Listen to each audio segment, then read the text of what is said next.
লাঞ্চের পর এত ঘুম কেন আসে? আসলে খাবার খাওয়ার পর সেটা ডাইজেশনের জন্য স্টোমাকে চলে আসে, তাই ওখানে ব্লাড সার্কুলেশনও বেশি হয় আর মস্তিষ্ক কম্পারেটিভলি শান্ত অবস্থায় আসে। আবার খাবারে কার্বোহাইড্রেটের পরিমাণ বেশি থাকলে রক্তে গ্লুকোজের পরিমাণ বেড়ে যায়।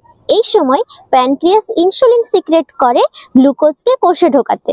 আবার সেরোটোনিন যা মনকে শান্ত করে। খাবার খাওয়ার পর প্যারাসিম্প্যাথেটিক নার্ভাস সিস্টেমও সক্রিয় হয়, যা বডিকে শান্ত করে। আর এই রেস্ট মুডের জন্যই ঘুম ঘুম লাগে।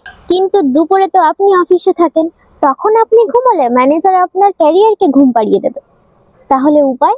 খাবারে কার্বোহাইড্রেটের পরিমাণ কিছুটা কম করে সেখানে প্রোটিনযুক্ত খাবার এবং সাথে স্যালাড অ্যাড করতে পারেন।